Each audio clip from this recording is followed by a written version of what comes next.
इलाहाबाद के चारतोड़ा कब्रिस्तान में 250 कब्रों को तोड़ने का नोटिस आया हुआ है। कब्रिस्तान की 20 से 25 फीट का हिस्सा अगर सड़क में जाएगा तो यहाँ पर 250 कब्रों को तोड़ दिया जाएगा।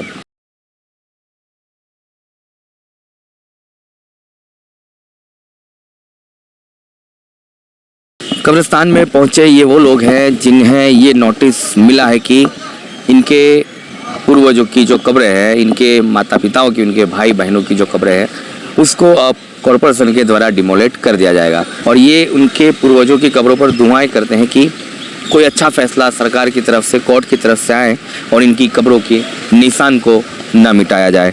आप देख सकते हैं कि ये सारे लोग अपने अपने रिश्तेदार, अपने जो करीबी हैं, उनकी कब्रों पर फातिहा दुरूद करने पहुँचे हैं। जब से इन्हें ये खबर मिली, एक और नोटिस यहाँ पर चारतोड़ा कब्रिस्तान में दी गई है। इस तरह से आप ये कंपाउंड वॉल देख सकते हैं। पहले डिमोलेशन पर तकरीबन 6 महीना के पहले एक डिमोलेशन हुआ। उस डिमोलेशन पर तो ये कंपाउंड वॉल तोड़ दिया गया था और कुछ कब्रिस्तान का हिस्सा सड़क में लिया गया था विकास के तौर पर।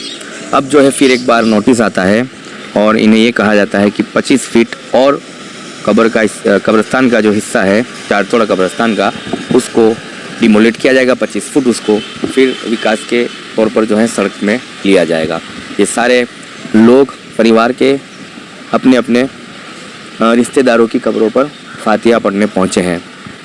कोई फूल चढ़ाने आया है, कोई चादर चढ़ाने के लिए आए हैं और दुआएं, प्रेयर कर रहे हैं कि इनके साथ कोई एक अच्छा फ़ैसला हो, या तो इनकी वक्फ बोर्ड सुने या फिर सरकार इनकी सुन ले, या ही फिर हाई कोर्ट से कोई अच्छा फ़ैसला आए। सभी का ये मानना है कि सबकी आस्था के साथ जुड़ा हुआ ये प्रश्न है और इसको सुलझाना ही पड़ेगा। ये सारों की ही आस्था से जुड़ा हुआ ये मामला है। इनका एक ये दुख भी है कि अगर ये सारा 25 फुट जो भी आप देख सकते हैं, सारी कब्रों को मिटा दिया जाएगा और यहाँ से सड़क निकाली जाएगी, तो इनके पूर्वजों की जो निशानियाँ हैं, उनके पूर्वजों की जो आस्था से जुड़ी कब्रें हैं, वो अब नहीं रहेगी। वो फातिहा पढ़ने और उन्हें कलाम पहुंचाने कैसे आएंगे, ये भी इनको एक दुख सता रहा है। तो ये है वो चारतोड़ा कब्रिस्तान जो आप देख सकते हैं कि ये कब्रिस्तान की सड़क है और ये सारी कब्रों को जो है 25 फीट बता रहे हैं। अब उस कंपाउंड वॉल से आप 24-25 फीट देख सकते हैं। हम जहाँ खड़े हैं वहाँ तक तो अगर 24-25 फीट है ही, तो ये सारी कब्रों को डिमोलेट कर दिया जाएगा। सुन्नी वक्फ बोर्ड और जो गुजरात वक्फ बोर्ड है उसको भी सामने आना चाहिए इस मामले को लेकर, क्योंकि ये पूरा जो कब्रिस्तान है ये उन्हीं के अंडर में है, वक्फ बोर्ड के अंडर में ये कब्रिस्तान है, तो उनको ही इस मामले में पहल करनी चाहिए।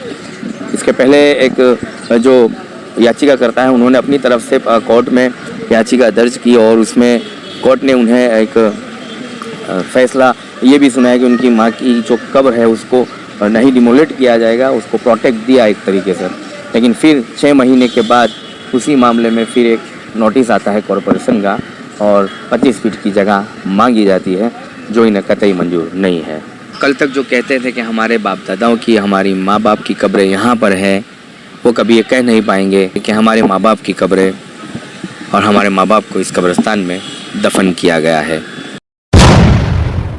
कैसी शिफ्ट होगी, तो कानून का कई चीज़ें आपके द्वारा जानकारी मिल रही है कि भाई कब्रें शिफ्ट किया जाए, उसके बारे में मुझे जानकारी है नहीं। कॉर्पोरेशन में आपकी व्यवस्था है, आप कॉर्पोरेशन के अधिकारियों से उनसे इसके बारे में जान सकते हैं। दूसरा ये क्योंकि आप वहाँ के एमएलए हैं, आप वहाँ के विधायक हैं, मुस्लिम समुदाय में इस बात को लेकर काफ़ी नाराज़गी है। आपकी एक वीडियो मैंने देखी थी, आप स्टेज पर जो कब्रिस्तान बचाओ अभियान का एक कार्यक्रम था, काफ़ी आप उसमें नारे भी लगा रहे थे, मुसलमानों की मोहब्बत को आप वहाँ पर जाहिर भी कर रहे थे।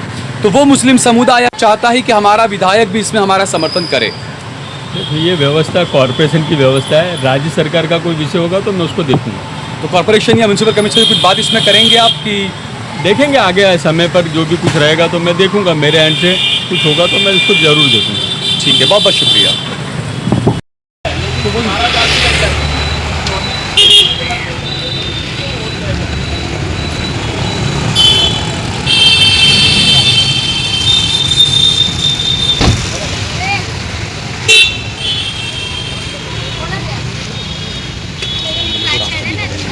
मेरा नाम अयूब है। हाँ, क्या आपने अपील की है कोर्ट में और क्या आपकी मांग है? कोर्ट में हमारे भाई इरशाद भाई इन्होंने अपील की है हम कल वक्फ बोर्ड भी गए थे। वक्फ बोर्ड हम इसलिए गए थे क्योंकि आने वाले कुछ दिनों में कॉरपोरेशन ऐसा बोल रही है कि 25 फुट अंदर कटिंग है। अब हमारी कॉरपोरेशन से और वक्फ से एक ही मांग है कि यहाँ हमारे फादर है, हमारी खाला है, हमारे मामाओं की कब्र है। अब जस्ट ये दरगाह से चौंट के ही है। अब 25 फुट अगर वो कटिंग करते हैं तो हमारे जितने मरहूम हैं, हमारे पूरे ख़ानदान की कब्रें जा रही है। कम से कम 25 कब्रें हमारे ख़ानदान की, यही पट्टे के अंदर, इसी के अंदर। अब कब्रस्तान को कटिंग, हमारा ये कहना है कि कब्रस्तान की कब्रों को छोड़ के कटिंग करें। अब वो लोग ऐसा बोल रहे हैं कि 25 फुट हम अंदर कटिंग करेंगे, तो आज हमारे मरहूमियों की कब्रें जो जा रही है कटिंग में, कल उठ के हम किसकी कब्र पे फातिहा पढ़ेंगे? हमारे मरहूमियों की कब्रें सब चले जाएंगी तो हम कहाँ जाएंगे कल उठ के? तो ये तो एक बार यहाँ डिमोलेशन हो चुका है, उसके बाद फिर एक डिमोलेशन बाकी। नहीं, पर मेरे फादर की जो कब्र है वो सन 1997 की है। उसके बाद में डिमोलेशन नहीं हुआ है, डिमोलेशन सिर्फ अभी हुआ है। हाँ, मैं वही बोल रहा हूँ जी। एक डिमोलेशन तो हो गया, उसके जी। बाद कोई क्लियर नहीं हुआ अभी कोई तो क्लियर नहीं हुआ अभी कॉरपोरेशन ऐसा बता रही है कि 25 फुट हम कब्रस्तान के अंदर भी और चाहिए। अब ये सब कब्रें चले जाएंगी तो हम कहाँ कल उठ के कहाँ किसकी कब्र पे फातिहा पढ़ने जाएंगे? तो इस मामले को लेकर आपने कहाँ अपील की? ये हमारे इरशाद भाई ने मतलब कोर्ट में भी अपील की है। कल हम वक्फ बोर्ड भी गए थे। सुन्नी वक्फ बोर्ड? जी, कल हम वहाँ भी गए थे। उन्होंने ऐसा आश्वासन दिया है कि हम प्रोसेस कर रहे हैं, जहाँ तक होगा हम करेंगे। मेरा नाम मोहम्मद इरशाद है। इसके पहले भी आप एक याचिका? हाँ, मैं 24 नंबर का पहले याचिका जाहिर कर चुका हूँ और उसमें मेरे को कोर्ट ने मेरी माँ की कब्र की प्रोटेक्शन दे चुकी है। लेकिन अभी कल परसों हमको फिर सुन्नी वक्फ कमेटी ने हमको बुलाया था और वो कॉरपोरेशन ने उनको 10 दिन का नोटिस दिया है। तो बोले भाई 25 फुट के अंदर कब्रिस्तान के अंदर कटिंग हैगी। और फिर मैं बोला भाई इसके लिए फिर आप लोग क्या करेंगे? मैं तो अपनी माँ की प्रोटेक्शन ले चुका हूँ, मेरे को कोर्ट ने मेरे हक में फ़ैसला कर चुका, मेरी कब्र तो प्रोटेक्टेड है। तो बोले भाई इसके लिए तो आपको जाना पड़ेगा और हम भी यानी इसके लिए अपने हिसाब से अपना काम कर रहे हैं। तो और इसके लिए हमने गए थे, हम लोग शरीफ भाई हम लोग सब मिल के गए हुए थे। अभी तक कुछ वो नहीं हुआ, 10 दिन का बोला है नोटिस का। और अभी तो अगर कॉरपोरेशन इसके अंदर कुछ भी दखल देती है तो इंशाल्लाह आगे भी हमारी लड़ने की पूरी कोशिश है। अभी तो अपने सुप्रीम कोर्ट तक इंशाल्लाह जाने की कोशिश है। आप वक्फ बोर्ड में गए तो वहाँ से क्या आश्वासन मिला? बस यही बोला है कि आपने पिटीशन किया था तो आप एक बार और कोर्ट में जाइए। तो भाई मेरी माँ की कब्र तो मैंने प्रोटेक्टेड कर दी है, कोर्ट ने हमको दे ही दिया, प्रोटेक्टेड कर ही दिया है। तो अब इसमें सुन्नी वक्फ कमेटी को चाहिए, उनकी जगह है तो वक्फ कमेटी को चाहिए कि ये जगह को बचाइए।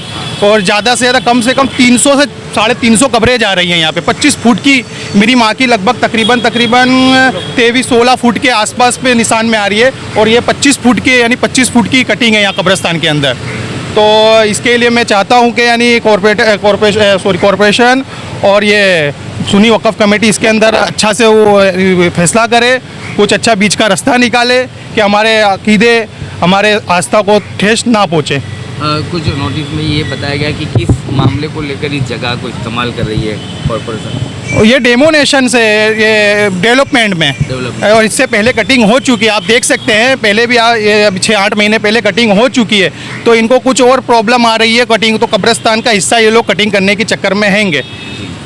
लेकिन न दुख है कि जब अंदर बस्तियाँ आवे इस तरीके से उनको ना हटा करके यहाँ की कब्रों को ही हटाया जा रहा है। हाँ, कब्रों को हटाया जा रहा है, यही तो समझ में नहीं आ रहा है कि कब्रों को ही क्यों हटाया जा रहा है। जो कब्रिस्तान के अंदर लोग हैं उनको कोई दखल अंदाजी नहीं की जा रही है। जो जिसे जिंदा लोग हैं जिनके मकान उनको तो वर्तर दिए नहीं जाते, कब्रों को कैसे वर्तर दिए जाएंगे? और इसका तो कुछ यानी नामो निशान भी नहीं रहेगा और आस्था का सवाल है हमारी। तो क्या उम्मीद है और क्या मांग है? इंशाल्लाह यही मांग है कि भाई हमारे ये बीच का रास्ता निकाले कॉरपोरेशन और सुन्नी वक्फ कमेटी कि हमारी आस्था को भी ठेस ना पहुँचे और कब्रिस्तान भी प्रोटेक्टेड हो जावे। उम्मीद क्या है? बस अल्लाह से यही दुआ है कि अल्लाह अच्छा फ़ैसला लावे और अगर नहीं हुआ तो हम सुप्रीम कोर्ट तक जाएंगे। मेरा नाम शरीफ भाई घांची है और मैं कब्रिस्तान में रहता हूँ। मेरे भाई की कब्र 96 की है और मेरे फादर की कब्र 97 की है यहाँ पर। तो वो कब्र भी 25 फुट के अंदर आ रही है। मैं वक्फ कमेटी कई बार किया, मैंने यहाँ भी मांग करी, बात करी, बीच में मीटिंग हुई तो वहाँ भी मैंने बोला कि भाई ये इस तरह तुम लोग कब्रों के लिए क्या कर रहे हो? तो बोले अब कोर्ट जो करेगी, मतलब कोर्ट ने तो फैसला दे दिया कि भाई निसाब भाई अपील करी थी, उसके बाद कोर्ट ने फैसला दिया कि भाई ये कब्र को तोड़ने का नहीं है। उसके बावजूद भी लोग बार बार आते हैं, मापड़ी करने आते हैं। अभी 8 दिन पहले भी TDO आया था यहाँ पर, गुप्ता साहब आए, दूसरे आए थे। मैंने उनको बोला भाई आप कब्रें क्यों तोड़ रहे हो? बोले कोई रास्ता, मतलब क्या रास्ता निकालोगे बताओ? बोले उन्होंने एक बात ही बोले कब्रें हटा, बोले कब्रें हटती नहीं यहाँ से। बोले कब्र हटा के दूसरी कब्र थोड़ी जाएगी हमारी। तो मंदिर थोड़ी का मटा दोगे, ये बात मेरे हमारे इस तरह नहीं होगा। पहले तुम लोग इतना बड़ा कब्रिस्तान, तुम लोग कब्रों मकान लोग रह रहे हैं, अंदर गंदगी हो रही है, उसके ऊपर ध्यान नहीं दे रहे हो। तो आप लोगों को ये दिख रहा है कि कब्रिस्तान कब्रें हटाना, तो इसका तो आप ध्यान दो। और एक कब्र मेरे फादर की या मेरे भाई की, इसके अलावा कम से कम 200-300 कब्रें हैं यहाँ पर जो कटिंग में जा रही है। ये वो लोगों ने पहले भी दीवार तोड़ दी, जबरदस्ती कोई था नहीं, हम लोगों ने विरोध कर हमको पकड़ के पुलिस ले गई। उस टाइम पे दीवार तोड़ दी लोगों ने, ये दरगाह तोड़ने आया, दरगाह का ऊपर का तोड़ा। उसके बाद तो हमने ऑर्डर दिखाया, कोर्ट का ऑर्डर है कोर्ट का कि तोड़ने का नहीं है, तो लोग छोड़ के चले गए इतना ऊपर तोड़कर। दरगाह भी कम से कम 400 साल जूनी दरगाह है, दादी माई की दरगाह है, उसकी हम लोग देख रेख करते हैं, मुजावरत करते हैं। उसके बावजूद भी लोग कोई मानने को तैयार नहीं है। तो वक़्फ़ कमेटी भी गोल गोल बात करती है कि भाई हम लोग कर देंगे, बात करिए, ये करिए, वो करिए। मैंने इसमें मुद्दा वक़्फ़ कमेटी का है। हाँ, वक़्फ़ कमेटी बहुत ज़्यादा इंटरेस्ट नहीं ले रही है। एक एडवोकेट तो क्या नाम नहीं करूँगा, उसने क्या बोला तुम्हारी कब्र हटा के दूसरी जगह ले लो। बोला क्यों इस तरह, एक मंदिर थोड़ी है। बोला नहीं, अपने उदाहरण बनेगा, लोगों को इतिहास बनेगा, देखो मुस्लिमों ने कब्र हटा दी। बोला मंदिर नहीं है भाई, कब्र हटा के दूसरी जगह ले, इस तरह नहीं होता है। हमारी कब्र ज़्यादा मुर्दा खलात हो जाओ, पर सब कुछ वही है हमारा। हम यहाँ फातिया पढ़ने आते हैं, मज़ार पे आते हैं, हर आते हैं, अभी सभी बारात की रात में लाखों लोग यहाँ पर आते हैं की रात में, सबकी बहुत लोगों की खबरें हैं। तो इस तरह थोड़ी होगा, जिस तरह लोग बोले इस तरह कर दो, इस तरह हम लोग नहीं करने देंगे। इसके लिए हमारे हिसाब से हमारी बुढ़ी में आगे तक जाएगी, हाई कोर्ट सुप्रीम कोर्ट तक आने का हमारा इरादा पूरा है इसके लिए। मेरा नाम रशीद अहमद बशीर अहमद पठान है। कब्रस्तान के दरवाजे के पास ही हमारी कम से कम 20 से 25 कब्रें हैं और कम से कम 40, 45, 50 बरस पुरानी है। तो पहले भी जब तोड़फोड़ करी थी कब्रस्तान में तो हमारी कब्रों को भी काफ़ी नुकसान पहुंचाया था। और अभी भी इनका फिर से कुछ ऐसा इरादा है कि कब्रस्तान में फिर से तोड़फोड़ करके और ये कब्रों को इधर उधर की जाए। तो ये जो है वो गलत तरीके से ये हो रहा है, ये ना हो ऐसी हमारी अपील है। मेरा नाम कलीम सिद्दीकी है, मैं एक सामाजिक कार्यकर्ता हूं और ये जब से चार तोड़ा का मामला हुआ है इसमें हम लोग जो है सक्रिय हैं। हम लोग कोशिश कर रहे हैं कि कब्रों का नुकसान ना हो और सरकार जो है सबकी भावनाओं का भी ख्याल रखे और जो है उनका जो जितना करना था उन्होंने कर लिया तोड़फोड़। अब आगे कोई नुकसान किसी कब्र को ना हो, इसके लिए हम लोग जो भी कर सकते हैं वो करेंगे। तो आप क्या मानते हो, और 25 फुट अगर कब्रिस्तान की जगह ले करके और सड़कें बड़ी हो सकती है, इसी के लिए ये लोग ले रहे हैं? देखिए, ये 2013 का जो वक्फ का कानून है, वक़्फ़ इज़ ऑलवेज़ वक़्फ़ हमेशा वक़्फ़ ही रहेगा। ऐसा कानून बना दिया गया, उसको ना तो किसी जगह शिफ्ट किया जा सकता है, ना जगह किसी को गिफ्ट में दी जा सकती है, ना ही जो है बेची जा सकती है। तो कानूनी तौर पर जो है 2013 का जो वक़्फ़ बिल कानून है उसके हिसाब से ये जगह जो है वक़्फ़ की ही है। और यहाँ से दादी माई का रोज़ा है जिसको पिछली मरतबा जो है डेमोलिशन के वक्त जो है तोड़ने का प्रयास भी किया गया था और ऊपर बुलडोज़र भी चला दिया था, लेकिन उसमें हमारे साथ नीतीश सत्तेसा जो एडवोकेट्स हैं इस केस में थे उस समय, और हम लोगों ने जो है इसका जो है विरोध किया और उसका हमको पुलिस ने डिटेन भी किया था।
तो उसके बाद जो है पब्लिक जो है सपोर्ट में आई, तो और जो है उसके बाद जो है ये डेमोलिशन उस वक्त रुक गया था, लेकिन वापस से जो है अभी 27 तारीख को एक नोटिस दिया गया है अहमदाबाद सुन्नी वक़्फ़ कमेटी की। तो ये वक़्फ़ की जगह है जो अहमदाबाद सुन्नी वक़्फ़ कमेटी की देख रेख में ये है ये जगह, और ये जो है वक़्फ़ बोर्ड की जो है जो सरकारी संस्था है उसकी जिम्मेदारी है ये जगह है। और मुझे तो ऐसा लगता है कि वक़्फ़ बोर्ड हो या दूसरे पॉलिटिकल लोग हों या सरकार के लोग हों, सिस्टम के लोग हों, सारे लोग मिलकर कब्जा करने की कोशिश कर रहे हैं। और ये 2006 से जो है ये कोशिश चल रही है। इसी कोशिश के तहत कॉरपोरेशन ने गेट भी अंदर बनाया कि ताकि जो है इधर की जगह आसानी से ले सकें। और ये इसमें एक पिटिशनर नंबर 24 जो था इरशाद, उसकी माँ को यानी कोर्ट ने प्रोटेक्शन दिया है कब्र को, और ये वकील जो था कॉरपोरेशन का इंस्ट्रक्शन लेके, कॉरपोरेशन के अधिकारियों का इंस्ट्रक्शन लेके कोर्ट में कहा कि हम किसी भी कब्र को किसी भी तरीके से नुकसान नहीं पहुंचाएंगे। जब उन्होंने एक तरफ से वो हलफनामा हुआ कोर्ट के अंदर, उसके बावजूद भी ये लोग जो है नोटिस दे रहे हैं जो इलीगल है, कानूनी तरीके से जो है गलत है। हमारी डॉक्टर मोहसिन लोखंडवाला जो वक्फ बोर्ड के चेयरमैन है, उनसे जो है गुजारिश है कि ये जो है ये खुल के ईमानदारी से जो है आए, और वो उनके पास पावर है और वो कॉरपोरेशन को ये जगह ना दें। और अगर यदि ऐसा होता है तो फिर आज भी क्या? देखिए अब तो ये देखिए क्या वक़्फ़ की जो जगह किसी की है, मेरी तो मालिकी की है नहीं। मेरा काम है लोगों को जो है, मुझे खबर मिली कि भाई नोटिस 27 तारीख को आया, तो मैं कोशिश कर रहा हूँ सारे लोगों को मालूम हो कि भाई मैं लोग जागरूक हों कब्रों को बचाने के लिए, क्योंकि आस्था का मामला है। किसी की आस्था से जो है ये यानी यहाँ पर लगभग 300 कब्रें ऐसी हैं जो अगर डेमोलिशन हुआ तो ये यानी चली जाएंगी। तो और वो ऐसी कब्रें हैं जिसके परिवार के लोग हैं, यहाँ पे आते हैं, फातिहा पढ़ते हैं, शब बारात के दिन आते हैं। जो है लोगों की जो है ये धार्मिक मामला है, और सरकार को, पुलिस को और कॉरपोरेशन को सबको इस बात को सोचना पड़ेगा कि किसी की आस्था के साथ खिलवाड़ नहीं होना चाहिए। आप तक समाचार हमेशा रखे आपको आगे।